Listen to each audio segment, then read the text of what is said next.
Bueno, yo no sé si ya habéis conseguido el libro de C.S. Lewis, Cartas del Diablo a su sobrino, si ya habéis empezado a leer, pero mientras tanto nosotros vamos haciendo una introducción bíblica del tema.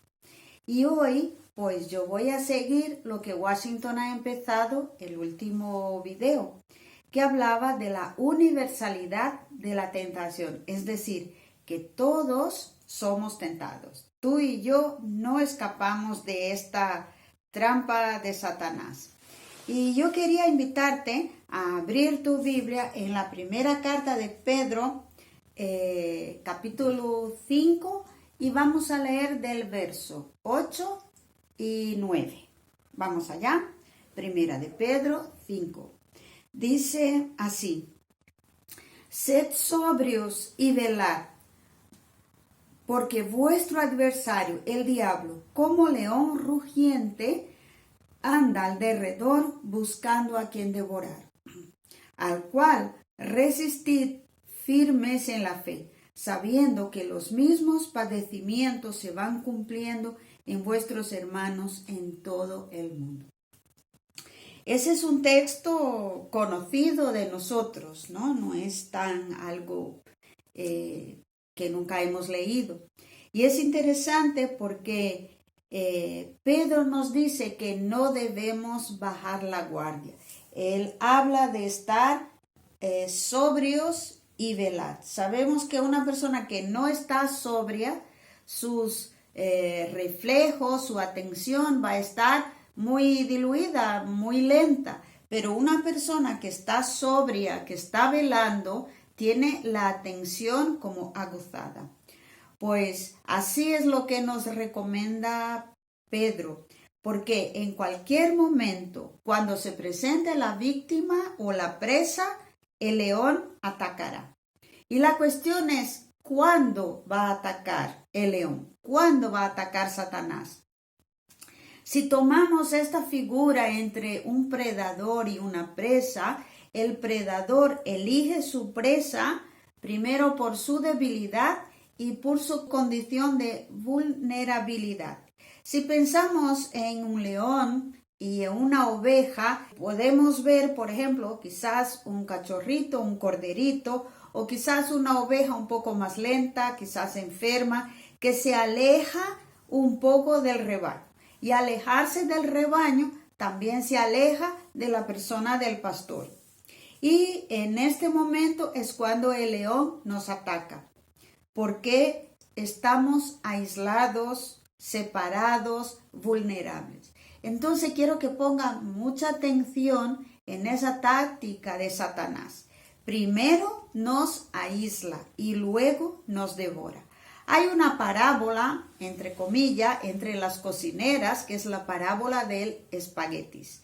Quien cocina sabe y tiene la costumbre de romper la pasta antes de echarle al agua, sabrá que es más difícil romper el paquete entero. Entonces se separa la pasta, el espagueti, para luego fácilmente romper.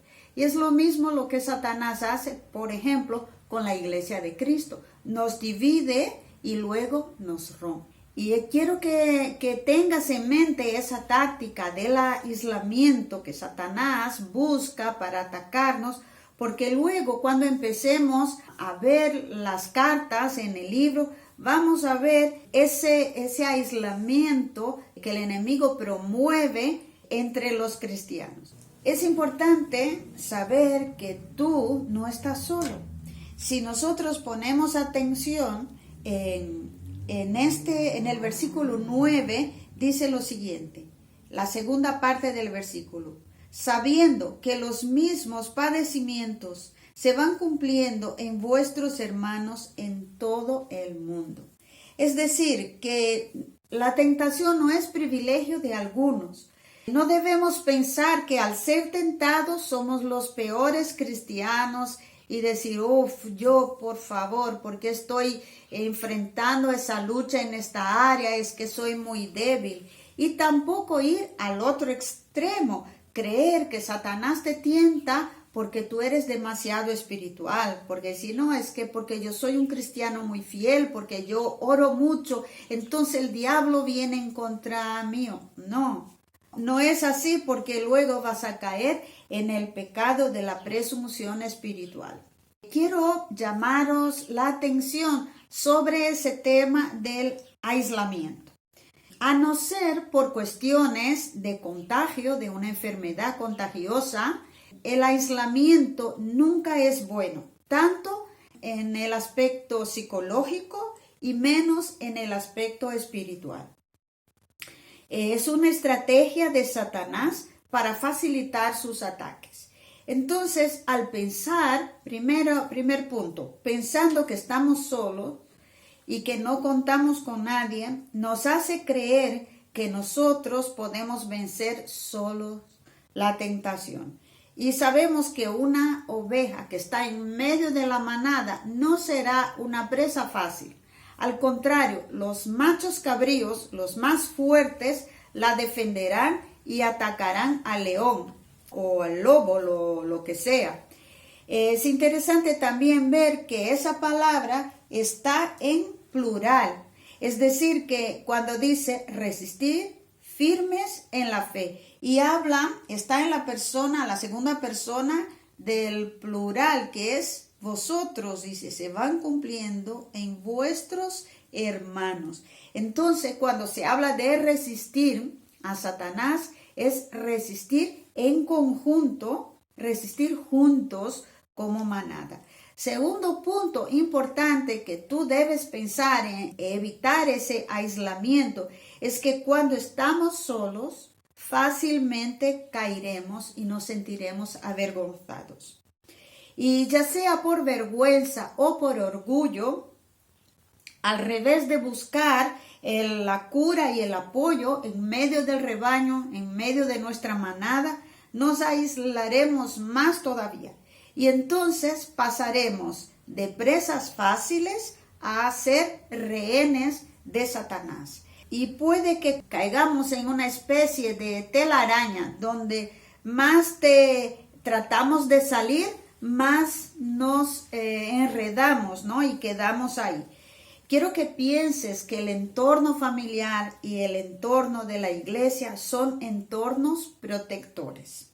Quiero que también ahora, para terminar, piensen en el primer texto del primer video que hablamos sobre la tentación de Génesis 3, de Adán y Eva. Entonces, Adán ingenuamente se esconde de Dios y es a veces lo que nosotros hacemos. Cuando caemos en la tentación, nos escondemos de Dios y de los hermanos. Ingenuamente buscamos como hojitas de higuera para taparnos, cuando en realidad lo que necesitaríamos era aquellas ropas o aquellas túnicas de piel hecha por Dios. Al revés, deberíamos buscar la cura en nuestra manada, en nuestro rebaño, reconocer que hemos caído y pedir que Dios nos perdone a través del sacrificio del Cordero. Nos vemos en el próximo estudio.